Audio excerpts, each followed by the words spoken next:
14h32, 18 juillet 1943, Kursk, front de l'Est. Le commandant de chars soviétique Dimitri Volkov n'en croyait pas ses oreilles. Ce que lui annonçait son tireur était tout simplement hallucinant. 11 tirs directs sur le même char Tigre allemand. 11 fois, leur canon de 76,2 mm avait atteint sa cible. Mais le monstre d'acier continuait d'avancer. L'équipage était toujours vivant. Volkov sentit une peur glaciale lui parcourir les veines. Ce n'était pas un simple char, c'était un démon d'acier Krupp. Et à cet instant précis, il comprit quelque chose de fondamental sur l'ingénierie allemande. Ils avaient créé quelque chose qui ne voulait pas mourir. À l'intérieur du Tigre, le sergent Jean Weber, 24 ans, originaire d'un petit village de Bavière, n'avait jamais imaginé devenir immortel. Lorsqu'il avait été enrôlé dans la Panzerwaffe en avril 1943, son seul rêve était de survivre à la guerre et de retrouver Sophie, sa fiancée, restée au pays. L'entraînement avait été brutal. 6 semaines à Paderborn, où on lui avait appris, à lui et à son équipage, à manier le char le plus puissant du monde, le Tigre P1. 54 tonnes d'acier, un canon KWK 36 de 8,8 cm capable de détruire des chars ennemis à 2000 mètres de distance, un blindage frontal de 100 mm et un équipage de 5 hommes, qui allèrent devenir comme des frères. Le capitaine Henri Becker, commandant, le caporal-chef François Muller, tireur, le soldat Olivier Schmitt, chargeur, le soldat Hubert Lehmann, opérateur radio, et Weber lui-même, en tant que pilote. Ils avaient surnommé leur Tigre Tempête d'acier, en référence au légendaire empereur allemand. Le 5 juillet 1943, ils s'étaient lancés dans la bataille de Kursk, la plus grande bataille de chars de l'histoire. Plus de 6000 chars des deux côtés. Les Soviétiques avaient des chars T-34, rapides et nombreux, mais les Allemands avaient des Tigres. Weber se rappellerait plus tard du premier jour. Le bruit des canons était assourdissant. L'odeur de poudre et de métal brûlé emplissait l'intérieur de notre Tigre. Le capitaine Becker donnait calmement des ordres.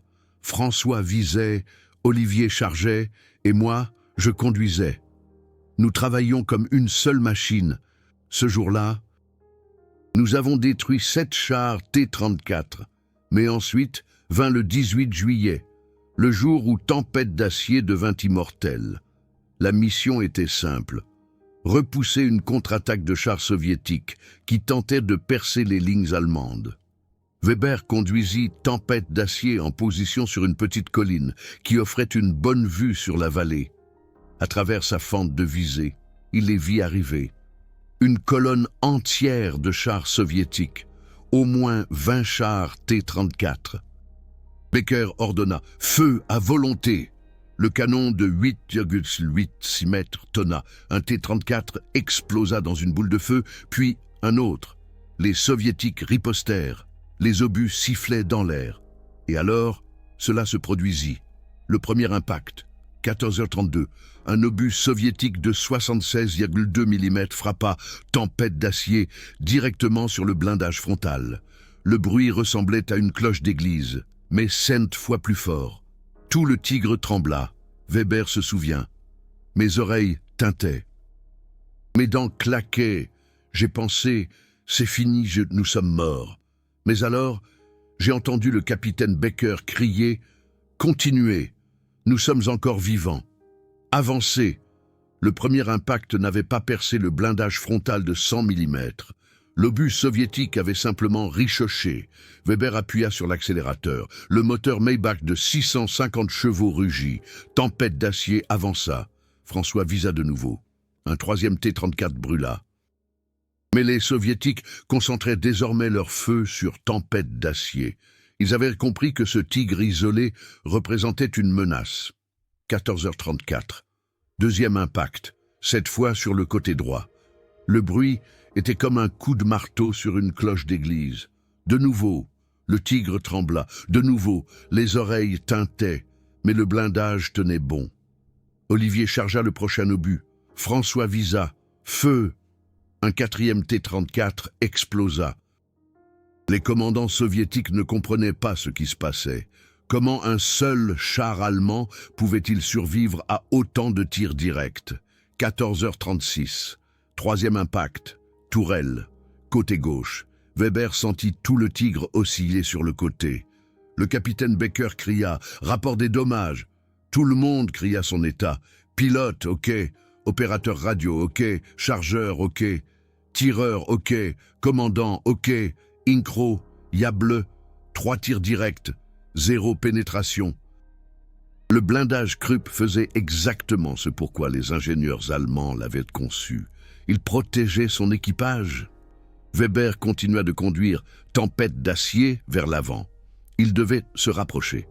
Le canon de 8,8 cm était mortel à longue distance, mais il devait éliminer les chars soviétiques avant qu'ils ne puissent les prendre à revers. François visa un 5e T-34. Feu, impact. La tourelle du T-34 s'envola dans les airs comme un jouet. 14h38. Quatrième impact, cette fois à l'arrière, sur le côté droit. Weber sentit l'impact à travers son siège. Le volant vibrait dans ses mains, mais le moteur continuait de tourner.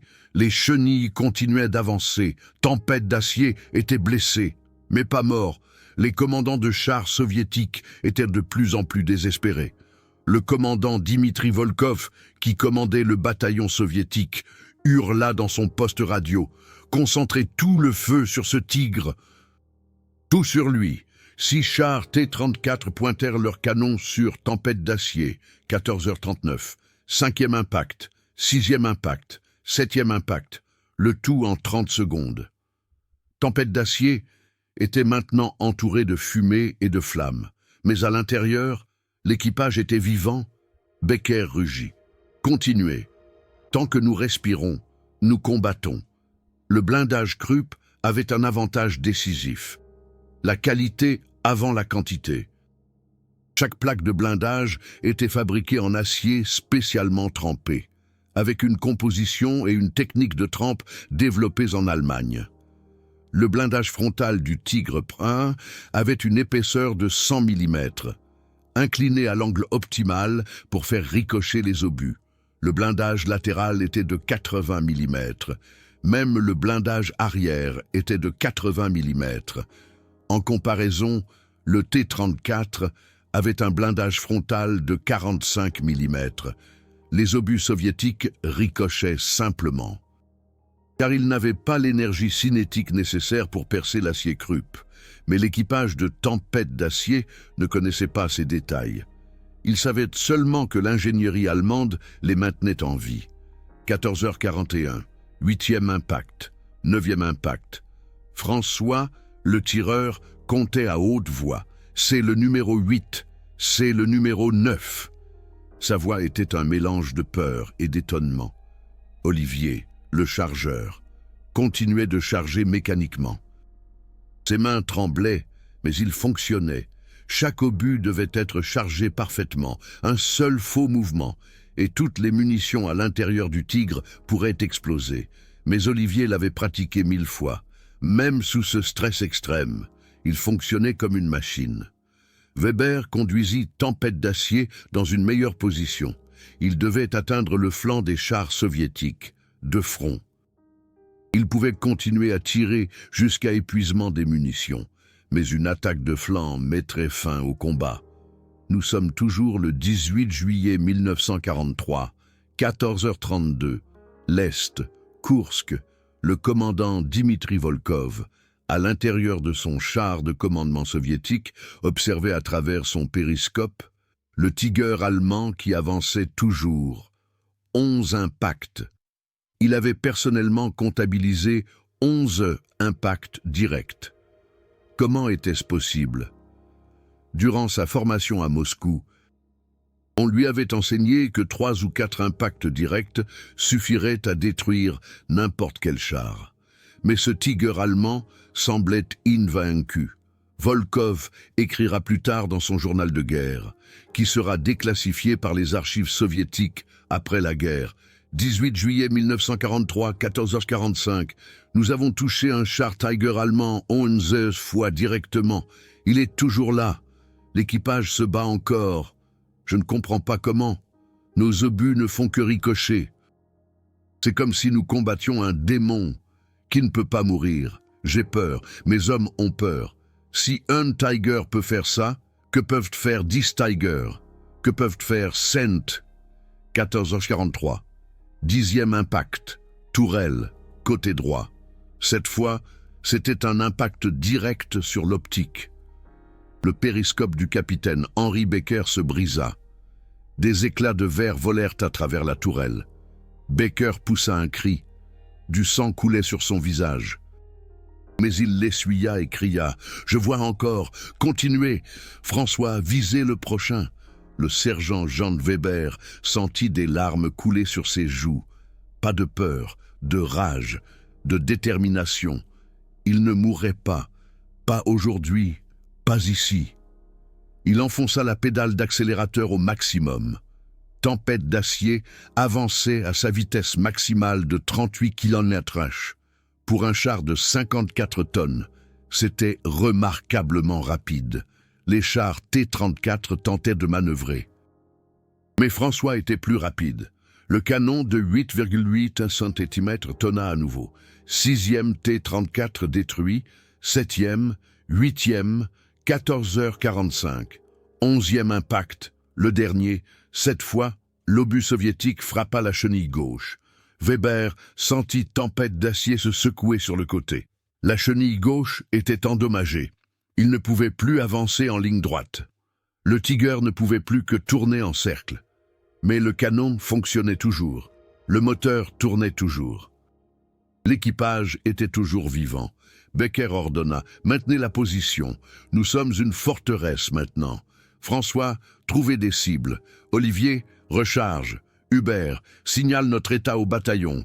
Weber, stabilise-nous. » Les 5 hommes continuèrent à travailler. 11 impacts directs. Chenilles endommagées. Optique endommagée. Mais ils continuaient à se battre. Dans les 40 minutes qui suivirent, ils détruisirent 5 autres chars T-34. Un total de 13 chars soviétiques en une seule journée, par un seul Tiger, qui ne pouvait pas mourir. Le commandant Volkov ordonna finalement la retraite. Ces 7 chars T-34 restants se replièrent. Il ne pouvait pas risquer de perdre plus d'hommes face à ce Tiger immortel. Dans son rapport à l'état-major soviétique, il écrivit « Nous avons perdu 13 chars contre un Tiger allemand. Nous l'avons touché 11 fois directement. Il a survécu. Le blindage allemand est supérieur à nos obus de T-34. Nous avons besoin d'armes plus puissantes ou de nouvelles tactiques. Une attaque directe contre les chars Tiger et du suicide. » Le rapport fut classifié. Staline ne voulait pas que ses soldats sachent à quel point les Tigers allemands étaient supérieurs. Mais la vérité s'est répandue quand même. Les équipages de chars soviétiques surnommèrent le Tiger le char de la mort. Quand tu vois un Tiger, on prie pour qu'il ne te voie pas. Des renforts allemands atteignirent Tempête d'acier à 15h30. Des chars de dépannage remorquèrent le Tiger endommagé jusqu'à l'atelier. Weber et son équipage sortirent de leur char. Tous les 5 étaient en vie, tremblants, épuisés, mais vivants. Ils s'embrassèrent. Weber se souvint. Nous pleurions tous. Des hommes qui se battaient depuis des mois pleuraient comme des enfants. Nous avions été si proches de la mort. 11 fois. La mort avait frappé à notre porte. 11 fois. L'ingénierie allemande lui avait dit « Pas aujourd'hui ». Le capitaine Henry Baker, le sang encore sur son visage, regarda Tempête d'acier. Le Tiger était couvert d'impacts. 11 cercles sombres, là où les obus soviétiques avaient frappé. Mais aucune pénétration. Baker dit quelque chose que Weber n'oublia jamais. Nous ne sommes pas en vie aujourd'hui grâce à nos compétences. Nous sommes en vie grâce aux hommes qui ont construit ce char, les ingénieurs à Cassel, les métallurgistes à Essen. Des gens que nous ne rencontrerons jamais ont sauvé nos vies.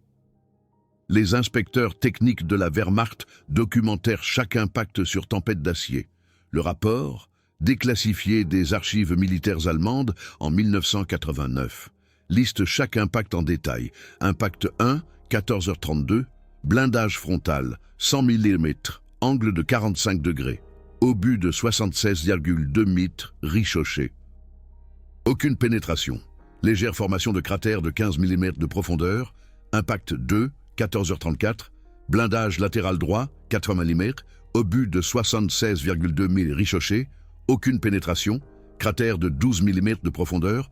Impact 3, 14h36, côté gauche de la tourelle, 80 mm, obus de 76,2 mm ricochet, aucune pénétration, dommage superficiel. Impact 4, 14h38, blindage arrière droit, 80 mm, obus de 76,2 mm partiellement pénétré, blindage intact, éclat minime à l'intérieur. Impact 5-7, 14h39, impact multiple sur le blindage frontal. Les 3 obus ricochèrent. Formation de cratère cumulative de 25 mm de profondeur, blindage intact, impact 8-9, 14h41, toit de la tourelle et côté de la tourelle. Les 2 obus ricochèrent. Optique du périscope détruite, dommages secondaires causés par des éclats de verre. Impact 10, 14h43, optique de la tourelle. Impact direct sur le périscope du commandant. Optique détruite. Aucune pénétration du blindage. Impact 11, 14h45. Chenille gauche. L'obus a frappé entre les maillons de la chenille. 3 maillons de chenille détruits. Chenille hors d'état de marche. Char immobile. Conclusion du rapport. Le char, Tiger, IM-131. Tempête d'acier a démontré une capacité de survie exceptionnelle sous un feu ennemi intense. Le blindage Krupp a répondu à toutes les spécifications de conception. L'équipage a survécu sans blessure grave. Recommandation: utiliser la documentation à des fins de formation. Tempête d'acier fut réparée en 3 jours. Nouvelle chenille, nouveau périscope. Puis le Tiger retourna au combat. Weber et son équipage restèrent ensemble. Ils combattirent près de Kursk jusqu'en novembre 1943, puis sur d'autres sections du front de l'Est. Tempête d'acier survécut à 18 autres impacts directs dans les mois qui suivirent. Un total de 29 impacts documentés jusqu'à la fin de la guerre. Weber survécut à la guerre. Il retourna en Bavière en 1946. Il épousa Sophie. Ils eurent 4 enfants. Mais chaque nuit, Weber rêvait de ce jour-là, du bruit des obus, du tremblement du Tiger, du sentiment qu'il pouvait mourir à chaque instant, mais qu'il ne mourrait pas. En 1987, Weber fut interviewé par des historiens militaires allemands. L'interview, conservée aux archives fédérales de Koblenz, révèle les conséquences psychologiques de ce jour-là. Weber raconta « On ne comprend pas ce que signifie être touché 11 fois. Tant que ça n'arrive pas, chaque impact ressemblait à la fin du monde. Le bruit du métal contre le métal lorsqu'un obus frappe est indescriptible. Il vous traverse les os. Ton cœur s'arrête de battre pendant une seconde. Tu penses, c'est fini. Nous sommes morts. Et puis tu réalises que tu respires encore. Que le char roule toujours. Que tes camarades sont encore vivants. Et tu continues à te battre. Après le 3e impact, on a cru qu'on avait de la chance. Après le 5e, on a pensé qu'on était maudits, mais que cette malédiction nous maintiendrait en vie. Après le 11e impact, on a su. Ce n'était pas de la chance, c'était de l'ingénierie allemande. C'étaient des hommes dans des usines qui prenaient leur travail au sérieux, qui savaient que leur travail sauverait des vies. Et ils ont sauvé les nôtres. Le Tiger Hill était un chef-d'œuvre de la production de chars allemande, développé en 1941, en production à partir de 1942, construit jusqu'en 1944. Au total, 1347 Tiger Im ont été produits. Chacun coûtait 250 000 Reichsmarks. À titre de comparaison, un T-34 coûtait 135 000 roubles, soit environ 40 000 Reichsmarks. Un Tiger coûtait 6 fois plus cher qu'un T-34, mais il était 10 fois plus résistant. Le blindage acier Krupp utilisait des alliages spéciaux à forte teneur en nickel et en molybdène. Chaque plaque était traitée par un processus de durcissement qui augmentait la dureté de la surface tout en maintenant la structure interne élastique. Cela signifiait que l'extérieur était assez dur pour faire ricocher les obus. L'intérieur était assez élastique pour absorber les ondes de choc. Le blindage soviétique et allié n'avait pas cet équilibre. Il était soit dur et cassant, soit mou et pénétrable. L'équipage de Tempête d'acier a été décoré pour sa bravoure. Le capitaine Henri Becker a reçu la croix allemande en or. Jean Weber et les autres membres d'équipage ont reçu la croix de fer de première classe. Mais la vraie distinction, ont-ils dit plus tard, était simplement d'avoir survécu, après la guerre. Les 5 hommes se retrouvaient chaque année le 18 juillet. Ils trinquaient à Tempête d'acier, aux ingénieurs allemands, à l'acier Krupp, aux hommes qu'ils n'ont jamais rencontrés, mais qui leur ont sauvé la vie. Le caporal-chef François Muller, le tireur, est décédé en 1992. Le soldat Olivier Schmitt, le chargeur, est décédé en 1998. Le soldat Hubert Lehmann, l'opérateur radio, est décédé en 2001. Le capitaine Henri Becker est décédé en 2003. Jean Weber était le dernier. Il est décédé en 2009 à l'âge de 90 ans. À ses funérailles, il y avait un modèle de Tempête d'acier sur son cercueil. Sa famille a honoré son souhait. Sa pierre tombale porte une simple inscription. John Weber, pilote de char, a survécu à l'impossible. L'histoire de Tempête d'acier et de ses 11 impacts est devenue une légende de l'arme blindée. Les équipages de Tiger dans toute l'Europe en ont entendu parler. Cela leur a donné du courage. Si Tempête d'acier pouvait survivre à 11 impacts, il le pouvait aussi. Les équipages de chars soviétiques en ont également entendu parler. Cela les a effrayés. Si un Tiger pouvait survivre à 11 impacts, comment pourrait-il jamais l'arrêter? La réponse que les Soviétiques ont finalement trouvée était la supériorité numérique. Pour chaque Tiger, ils utiliseraient 5 chars T-34. Ils accepteraient des pertes, mais le nombre gagnerait, et c'est finalement ce qu'il s'est passé. Mais le Tiger I est resté un symbole de ce que l'ingénierie allemande pouvait accomplir. Lorsque la qualité primait sur la quantité, ce ne sont pas seulement des statistiques tirées d'archives poussiéreuses, ce sont des moments qui ont décidé du destin de millions de personnes, de vrais soldats, une vraie peur, de vraies conséquences. Ces histoires ne doivent jamais être oubliées. Si ces vérités historiques vous importent, alors soutenez-moi avec les Super Thanks de YouTube, le cœur doré en bas. Chaque Super Thanks me permet de passer des semaines dans les archives, à numériser des documents rares, à interviewer les derniers témoins. Aidez-moi à préserver cette histoire pour les générations futures. Le Tiger I a révolutionné la doctrine des chars.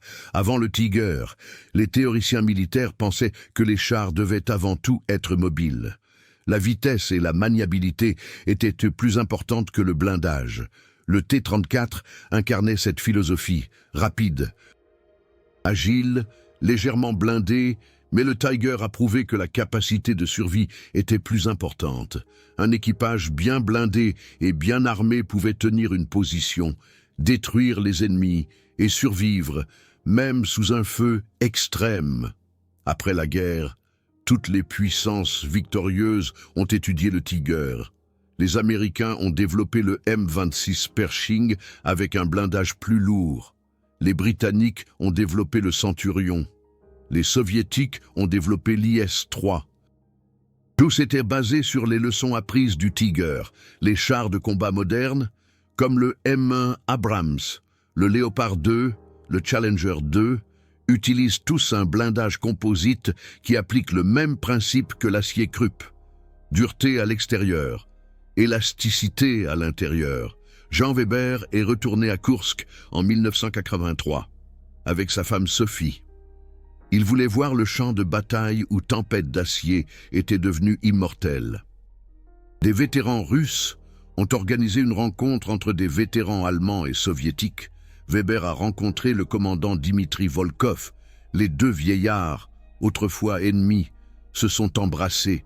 Volkov a dit par l'intermédiaire d'un traducteur: « Je t'ai touché 11 fois, tu as détruit 13 de mes chars, je te haïssais à l'époque. Aujourd'hui, je te respecte. » Weber a répondu: « Je n'ai fait que mon travail.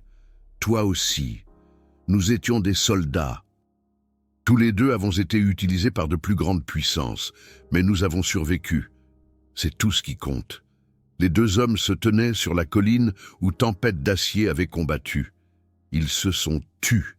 Tous les deux pensaient aux hommes qui n'avaient pas survécu, aux amis qui étaient morts sur ce champ de bataille, au gaspillage insensé de la guerre.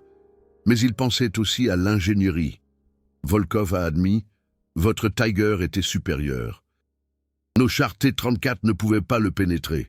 Nous avions besoin d'armes spécialisées, des canons automoteurs, des avions, de l'artillerie.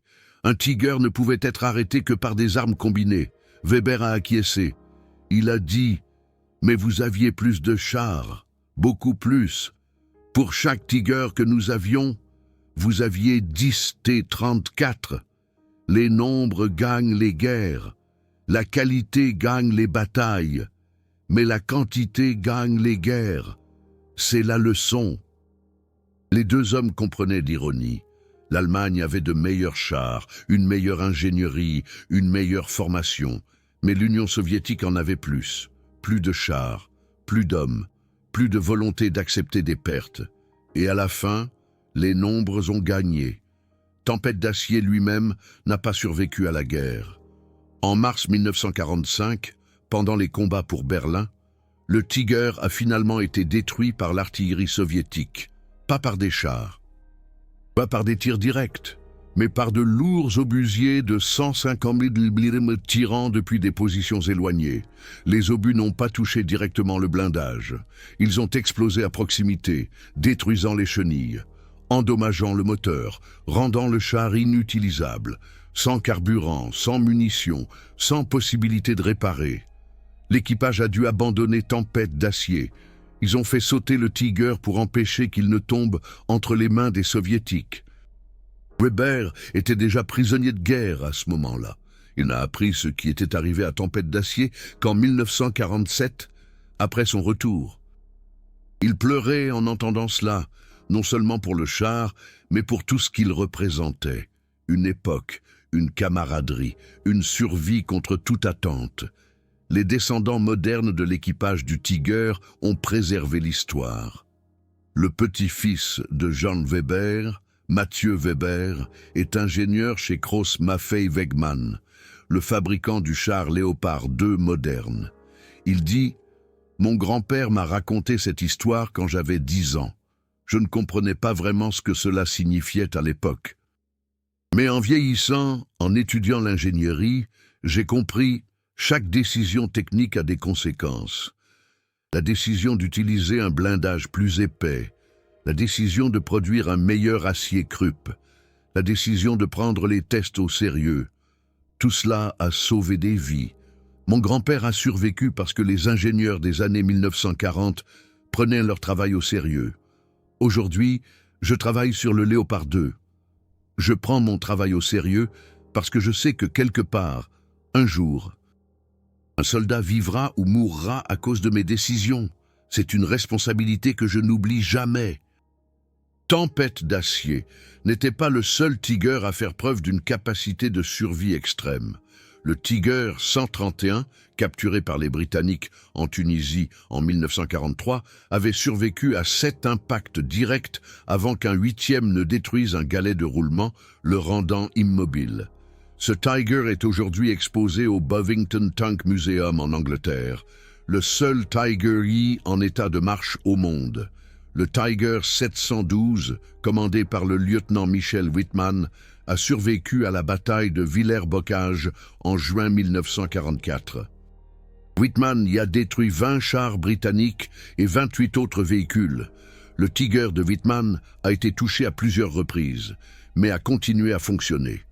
Le Tiger 0007, appartenant à la division de chars lourds 502, a survécu de 1942 à 1945 sur le front de l'Est. Plus de 150 combats documentés, 47 chars ennemis détruits, 19 impacts directs encaissés. L'équipage l'appelait l'immortel.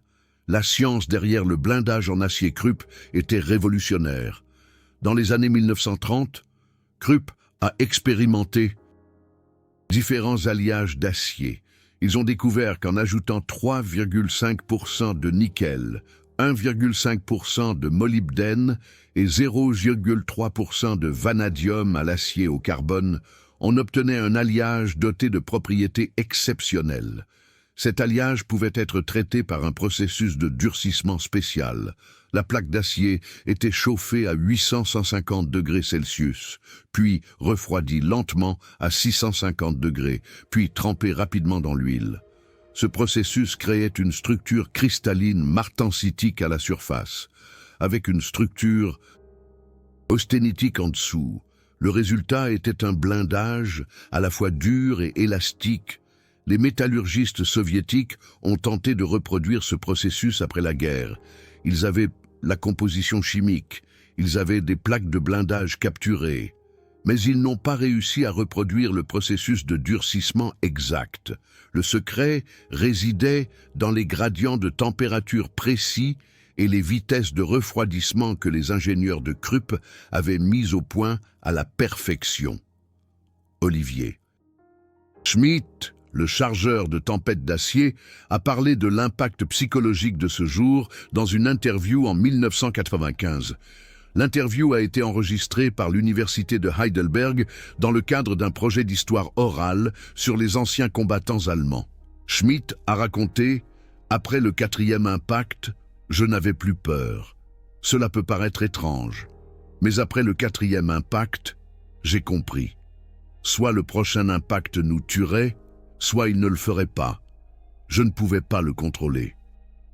Alors je me suis concentré sur ce que je pouvais contrôler, mon travail, charger les obus. Chaque obus devait être chargé parfaitement, le bon angle, la bonne vitesse. Si j'étais ne serait-ce qu'une seconde trop lent, cela pourrait faire la différence entre François détruisant un char ennemi ou le char ennemi nous détruisant.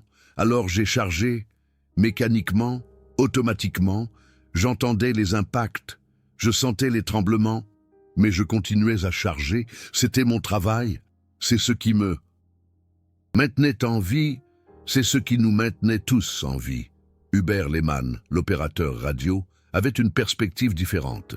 Dans son journal publié en 2001, Voix d'acier, il a écrit à propos de ce jour. « Mon travail était la communication. Je devais maintenir le contact avec le bataillon, je devais recevoir des ordres, je devais signaler notre statut. Mais après le 7e impact, ma radio est tombée en panne. L'antenne était endommagée. Je ne pouvais rien recevoir. Je ne pouvais rien envoyer. À ce moment-là, Tempête d'acier était seule. Pas d'ordre, pas de renfort.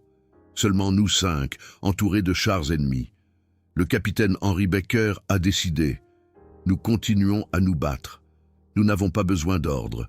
Nous savons ce qu'il faut faire. Et nous l'avons fait. Mais cette solitude, cet isolement, était presque pire que les impacts eux-mêmes. Nous étions coupés, seuls dans une mer d'ennemis. Seulement nous 5 et 54 tonnes d'acier Krupp. François Müller, le tireur, a acquis une certaine notoriété après la guerre. Il est devenu instructeur à la Bundeswehr, enseignant aux jeunes équipages de chars l'art du tir. Dans un article publié en 1976 dans la revue Panzer, il décrit sa philosophie. Le tir n'est pas une compétence technique. C'est un art. Il faut sentir l'ennemi. Il faut savoir où il va bouger avant même qu'il le sache. Il faut calculer le vent, la distance, le type de munition, le blindage de la cible, tout en une fraction de seconde.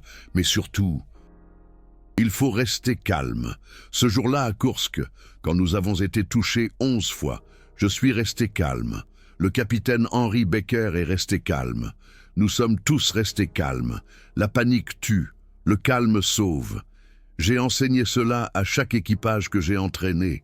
Quand tout autour de vous est le chaos, soyez le roc, soyez calme, visez, tirez et faites confiance à votre char.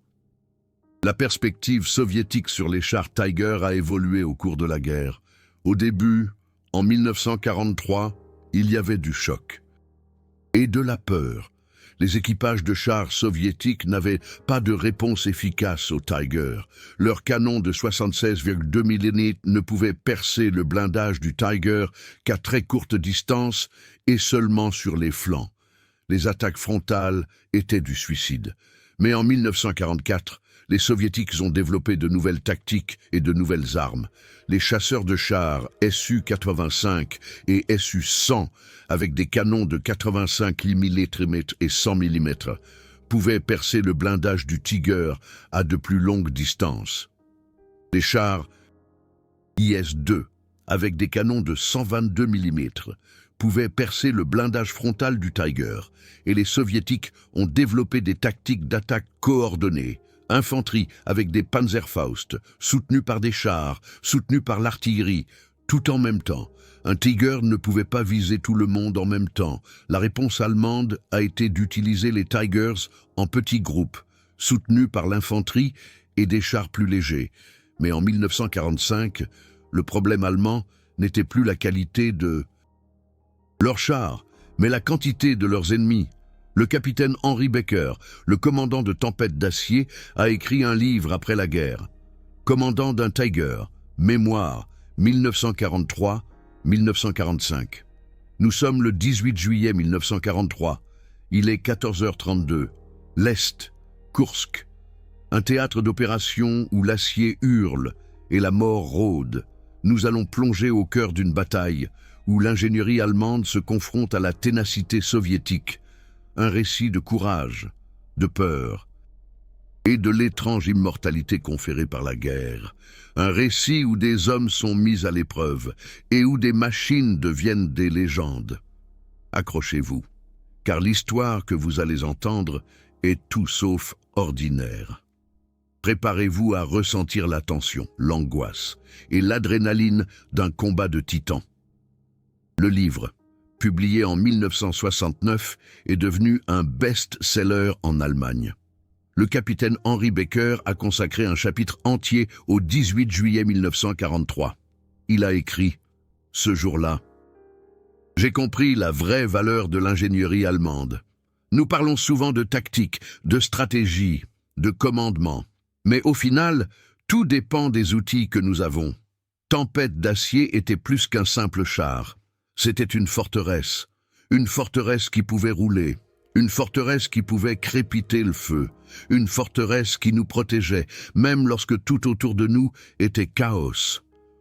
Je dois ma vie aux ingénieurs qui ont conçu Tempête d'acier, aux ouvriers qui l'ont construit, aux hommes et aux femmes dans les usines, qui n'ont jamais vu un champ de bataille, mais dont le travail a décidé qui survivrait et qui mourrait. C'est la vérité de la guerre. Celle qu'on raconte rarement. Les guerres ne se gagnent pas seulement sur les champs de bataille. Elles se gagnent dans les usines, dans les bureaux d'études, dans les centres d'essai, par des gens qui prennent leur travail au sérieux. L'analyse moderne de Tempête d'acier et de ses 11 impacts a été étudiée par des historiens militaires du monde entier.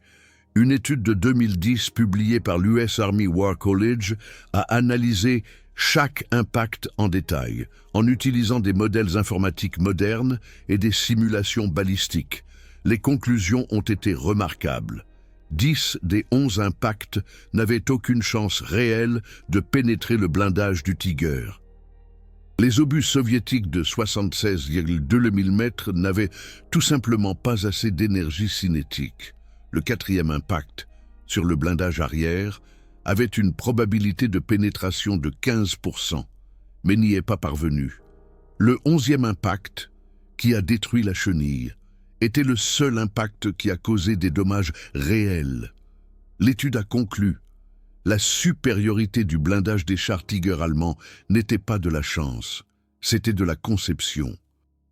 Les ingénieurs de Acier Krupp avaient étudié les performances balistiques des armes anti-chars soviétiques et conçu un blindage spécialement résistant à celles-ci. C'est une leçon magistrale de conception militaire. Connaissez votre ennemi. Concevez vos armes et vos défenses en fonction de ce que l'ennemi a, et non de ce que vous croyez qu'il devrait avoir. Le sergent Jan Weber lui-même a réfléchi plus tard sur l'ironie de la situation, dans sa dernière interview en 2008. Un an avant sa mort, il a déclaré « Nous avons survécu à 11 impacts, nous nous sentions invincibles, mais l'Allemagne a perdu la guerre. Tous nos Tigers, toutes nos armes supérieures, tous nos soldats courageux, ça n'a pas suffi. Pourquoi ? Parce que la guerre ne se résume pas seulement à la qualité, elle dépend des ressources, de la volonté, des chiffres. Les Alliés avaient plus de toutes, plus de chars, plus d'avions, plus de soldats, plus de volonté de se battre. Nous avions de meilleurs chars, mais ils en avaient 10 fois plus. Au final, les chiffres gagnent. C'est la triste vérité. Tempête d'acier a pu survivre à 11 impacts, mais il n'aurait pas pu survivre à 1000 impacts. Aucun char ne le peut. Et c'était le problème de l'Allemagne. Nous combattions le monde entier. Et le monde a plus de ressources que n'importe quelle nation, aussi bonne que soit son ingénierie. La famille Weber perpétue l'héritage de Tempête d'acier d'une manière moderne. Michael Weber, le petit-fils, travaille avec le Deutsche Panzermuseum Münster. Le musée a une reconstruction complète des impacts sur Tempête d'acier. Une réplique du blindage du Tiger avec les 11 points d'impact marqués. Les visiteurs peuvent voir où chaque obus a frappé. Ils peuvent voir les éraflures, les bosses, les dégâts, mais aussi l'intégrité du blindage. Michael explique aux visiteurs, ce n'est pas seulement une histoire militaire, c'est une histoire d'ingénierie, de gens qui résolvent des problèmes. Mon grand-père a vécu parce que les ingénieurs des années 1940 avaient un problème. Comment protéger les soldats des tirs ennemis? Leur solution était ce blindage. Leur solution a fonctionné. Aujourd'hui, nous avons d'autres problèmes, mais la leçon est la même. Une bonne ingénierie sauve des vies. Une mauvaise ingénierie coûte des vies. C'est universel. Qu'est-ce qui vous a le plus impressionné? Beaucoup de spectateurs ont partagé des histoires de famille incroyables. Des grands-pères qui ont servi dans des chars, des lettres retrouvées dans des greniers, des journaux de guerre qui ont traversé les générations.